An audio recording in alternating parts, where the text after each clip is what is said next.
আমরা মানুষেরা কুকুর থেকে শুরু করে যে কোনো ভয়ঙ্কর প্রাণীকে বাড়িতে লালন পালন করে তাদের সাথে ভালো সম্পর্ক গড়ে তোলার চেষ্টা করি, কিন্তু যখন এই প্রাণীগুলোই সেই মালিকের ওপর আক্রমণ করে তখন অবস্থা খুব খারাপ হয়ে যায়।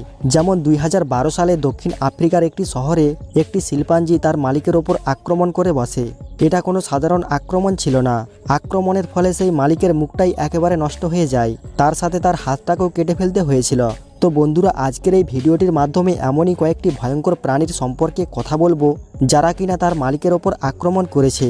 তাহলে আর বেশি কথা না বাড়িয়ে মূল ভিডিওতে যাওয়া যাক। টেরিভেন্স গার্নার অ্যান্ড হর্সপিগ। আপনারা কি কোনোদিন শুনেছেন শূকর মানুষের ওপর ভয়ঙ্করভাবে আক্রমণ করতে পারে? তাও আবার এমন আক্রমণ যে তাকে একেবারে হত্যাও বলতে পারেন। ঘটনাটি 2012 সালে ঘটেছিল, যেটি সবাইকে অবাক করে তুলেছিল। 68 বছর বয়সী একজন কৃষক টেরিভেন্স গার্নার দ্বারা লালন পালন করা শূকরগুলোই তাকে খেয়ে ফেলে। এই ঘটনাটি শোনার পর ওই জায়গার মানুষের মধ্যে আলোড়ন তৈরি হয়ে যায়। টেরিভেন্স গার্নার একজন সাধারণ কৃষক ছিলেন, যিনি শূকর ছাড়াও আরও অনেক প্রাণী লালন পালন করতেন। তিনি তার পালিত পশুদেরকে অনেক ভালোবাসতেন। একদিন শূকরগুলোকে দেখার জন্য টেরি খামারে যান এবং সেই দিনের পর থেকে আর কখনো ফিরে আসেননি। এরপর যখন তার ফ্যামিলি তাকে খুঁজতে গিয়ে খামারে গিয়ে ঢোকে, তারা দেখতে পায় টেরি মাটিতে পড়ে আছে এবং শূকরগুলো তাকে ছিঁড়ে ছিঁড়ে খাচ্ছে। তারা এইসব দেখে পুলিশকে তাড়াতাড়ি খবর দেয় এবং পুলিশ ইনভেস্টিগেশন করতে শুরু করে। এর ফলে জানা যায় টেরির হার্ট অ্যাটাক বা স্ট্রোক হয়েছিল, যার ফলে সে মাটিতে পড়ে যায়।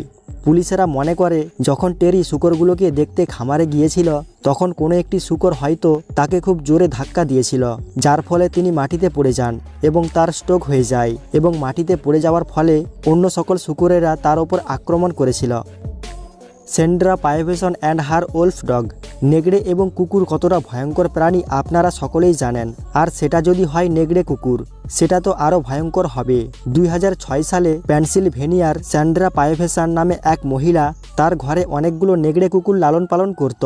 সে মহিলা মনে করত যে কোনো বন্য পশুকে ভালোবাসলে সেগুলোকে আমাদের ঘরে রাখতে পারবো। তার এই ভাবনাটাই তার জীবনকে শেষ করে দেয়। প্রতিদিনের মতোই সে একদিন নেগড়েদের ঘরে যায় তাদেরকে খাবার খাওয়ানোর জন্য, কিন্তু সেখানে গিয়ে তিনি নিজেই শিকার হয়ে যান। ডেন ব্রেডন অ্যান্ড হিজ পাইথন। ইংল্যান্ডে বসবাস করা 31 বছর বয়সী ডেন ব্রেডন সাপ খুব পছন্দ করত। তিনি বাইরে নয় বরং নিজের বাড়িতেই সাপগুলোকে লালন পালন করত। তার কাছে ছোট থেকে বড় সব রকমের সাপ রয়েছে। সবগুলো তার সাথে সবসময় বেডরুমেই থাকত এবং কি মাকড়সাকেও তার রুমের মধ্যে রাখতে পছন্দ করত। এমনটা নয় যে শুধুমাত্র কয়েক বছর এই অজগর সাপগুলোকে লালন পালন করছে, তিনি গত 12 বছর ধরে এই সাপগুলোকে লালন পালন করছে। হঠাৎ একদিন ডেনের মা তার ঘর থেকে কিছু পড়ে যাওয়ার শব্দ শুনতে পায়। তার ঘরে গিয়ে যখন দেখে ডেন মৃত অবস্থায় পড়ে রয়েছে এবং এই সাপগুলো তার আশেপাশে ঘোরাঘুরি করছে। আপনার কি মনে হয় ডেনের মৃত্যু সাপেদের কারণে হয়েছে নাকি অন্য কোনো কারণে হয়েছে? অবশ্যই কমেন্ট করে জানাবেন। ক্যালিয়ান ওয়ালজ অ্যান্ড হার ব্ল্যাক বিয়ার। এই ঘটনাটি 2009 সালে পেনসিলভেনিয়াতে ঘটেছিল।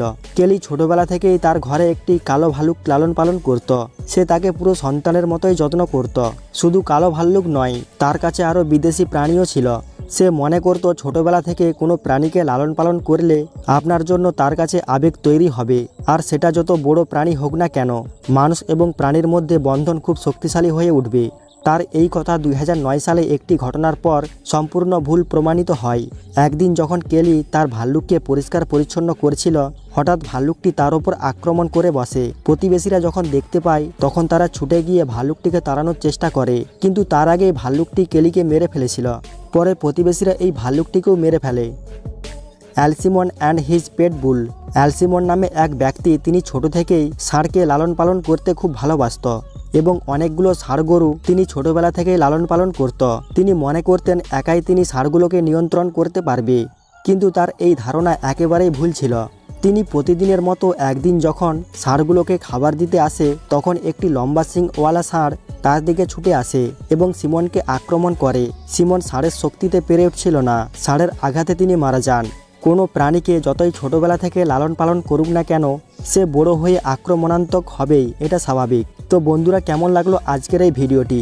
তো ভিডিওটি যদি ভালো লাগে অবশ্যই লাইক শেয়ার করে চ্যানেলটিকে সাবস্ক্রাইব করে দিবেন। ধন্যবাদ।